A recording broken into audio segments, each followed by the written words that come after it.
राधे राधे महाराज जी। आपके चरणों में अनंत कोटि दंडवत प्रणाम। महाराज जी, हम भजन मार्ग पर चलने का प्रयास कर रहे हैं।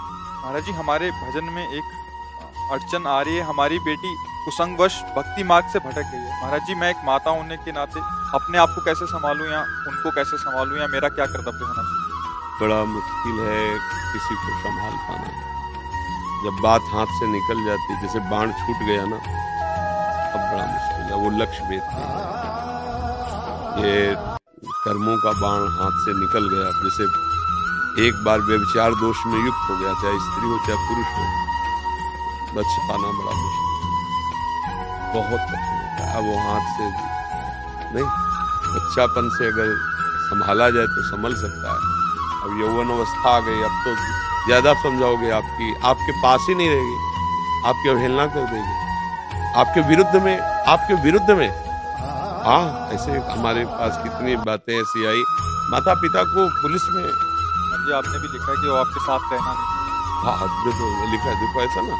अब क्योंकि बात बिगड़ गई ना, आप ज्यादा हो तो आप कह देंगे ये लोग हमारे साथ टॉर्चर करते हैं हमें, क्योंकि बालिक हो गई, अब हाथ से निकल गया मामला, अब संभलने वाला नहीं। अब ये है कि कर तुम अन्यथा कर तुम, भगवान उसको किसी तरह जहां भी जैसे भी, वही बकाया, दूसरा कोई उपाय नहीं।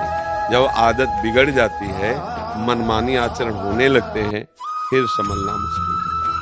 ऐसा हम लोग बताए ना, घर में इतना शासन है, जबकि बुरा लगता है, सबको लगता है, बच्चों को भी बुरा लगता है, बड़ा कठोर शासन। बेविचार रूपी दोष की तो कहीं भी किसी भी तरह से संभावना ही नहीं थी। अब क्या है, छूट दिए हो तो देखो बड़े बड़े ऋषि मुनियों का मन मचल जाता है, फिर वो तो बच्चे हैं, उनको अपना हित का ज्ञान नहीं, अब वो मचल गए, अब वो बढ़ते चले गए गलत की तरफ। अब वो वापस हमारे कहने से नहीं आएंगे, वही वापस कर सकते प्रभु। कोई ऐसा चोट लगे मन में कि फिर वो लौट कर तुम्हारे पास आवे कि मैं गलत थी, अब माँ मुझे संभाल लो, तो भले आपका उपदेश काम करे, ले, अब उपदेश काम नहीं करता। जब मार्ग बढ़ जाता है फिर गलत, हृदय स्वीकार नहीं कर पाता। तो हम बार बार प्राय घुमा करके यही सबको कहते हैं, भैया ये बॉयफ्रेंड गर्लफ्रेंड और यो लिव इन रिलेशन, दुनिया के जो नौटंकी चली है, इससे बच जाओ। ये बहुत ही बेविचार दोष को बढ़ावा देने वाली बात है। सोचो, अभी वो बच्चा है 13, 14, 15, अभी उसको अपने हित अहित का ज्ञान नहीं है, पर इंद्रियां प्रबल हो रही, उनको एक खिलवाड़ लग रहा है। उनको पता नहीं कि पाप है, ये अधर्म है, ये आगे चलकर हमारे जीवन को नष्ट कर देगा, कुछ पता नहीं। अच्छा, जैसे ये भी है कि 30 वर्ष के बाद क्या होगा। देखो, भले सबको ही अच्छा कहे, लेकिन हमारी मान्यता में ठीक नहीं है, क्योंकि 18-20 के बाद यौवन का भारी प्रकोप होता है। भले पढ़ो लिखो, आगे उन्नति करो, पर ब्याह कर लो तो एक जगह प्रीति तुम्हारी समिट गई। आपस में बात करो, कभी मिलो जुलो, बस भले काम करो, भले पढ़ो लिखो, तो एक तुम्हारा कनेक्शन पवित्र है। अब अगर आप ऐसा नहीं करते तो मन को तुम रोक पाओ। अब 28 की, 22 की, 24 की अवस्था है, तुम कह दो कि नहीं अभी ब्याह नहीं करेंगे, तो ब्रह्मचर्य रह सकते हो क्या? तुम विषयों में रहकर, स्त्री पुरुष में रहकर और गलत चीजें देखकर मोबाइलों में तुम ब्रह्मचर्य, इसका मतलब ब्याह कर लो।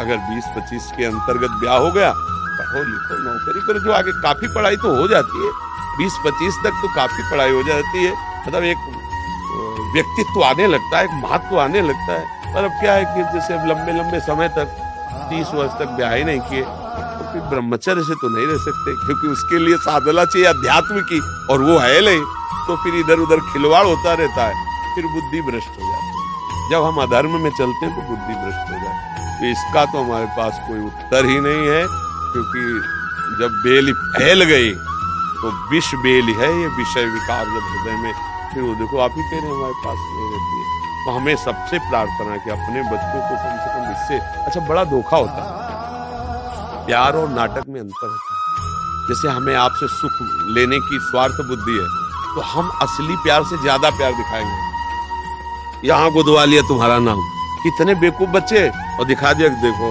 और वो माता पिता जो जिंदगी भर उसे दूध पिला के तैयार करिए ना, छोड़ दिया, अब बच्चों को ये ज्ञान कहां से आवे, कैसे समझ? अब मतलब बहुत तरह के इसमें अधर्म है, पर वो बच्चे हैं, सब आप उनको समझाए तो कहेंगे बाबा जी क्या जाने बॉयफ्रेंड गर्लफ्रेंड, तभी उपदेश करते हैं।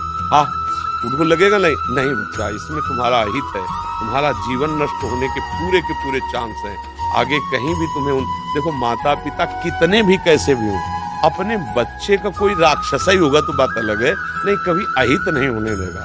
उनमें एक वात्सल्य होता है, उनको लगता है हम चाहे जितना कष्ट में रहे, मेरी बच्ची का ऐसी जगह ब्याह हो जहाँ उसको सुख मिले। मैं भले मेहनत रिक्शा चला के करो, मेरा लड़का ऐसा ऑफिसर बने जो उसको कष्ट, ऐसे प्राय माता पिता। तो हमें लगता है बच्चों को माता पिता की अनुमति तो लेना ही चाहिए, किसी भी कार्य के लिए आगे कदम बढ़ाने के लिए माता पिता का सपोर्ट लेगा तो मुझे लगता है कि वो सुरक्षित रह सकता है। अब ये मनमानी आचरण, क्योंकि बच्चापन में नहीं ज्ञान होता, हमें पता है, वो एक उन्मत्तता होती, पागलपन होता है उस समय ऐसा ज्ञान नहीं होता धर्म क्या है, धर्म क्या है। फिर दुश्मन लगते हैं माता पिता कि हमें क्यों रोक रहे हैं, हम खेलना चाहते हैं, हम मनोरंजन करना चाहते हैं, ये रोक रहे। और उनका रोकना अगर मान गया तो आगे चलकर, जैसे अपने लोग हैं कि अगर मेरे माता पिता शासन न करते तो हम लोगों की वृत्ति बिगड़ी होती, तो आज भी बिगड़ी होती। उन्होंने कृपा की, उस समय हमें लग जरूर रहा था कि हम जेल में हैं, दूसरों के बच्चे खुला सब खेल रहे, हमें खेलने को भी नहीं मिलता, हमें सबसे मिलने को नहीं मिलता, और उसका परिणाम ये हुआ कि स्वभाव बना, वो तो भगवान के मार्ग में सब पूरा परिवार चल रहा है। अगर माता पिता का शासन होता, सच्ची कहते हैं ये मन बड़ा बदमाश है, हाँ इसके गलत संस्कार हो जाते, सबके हो जाते हैं। इसलिए माता पिता को कोटिशा प्रणाम है, और सबको अपने माता पिता को प्रणाम करना चाहिए। प्रातःकाल उठ के रघुनाथा मात पिता गुरु, अब तो मतलब बहुत ही विचित्र सब है, कोई भी पुत्र अपने पिता माता को सुबह प्रणाम न करता होगा। अरे प्यार से बातें कर ले, बातें सुन ले, यही बड़ी बात है।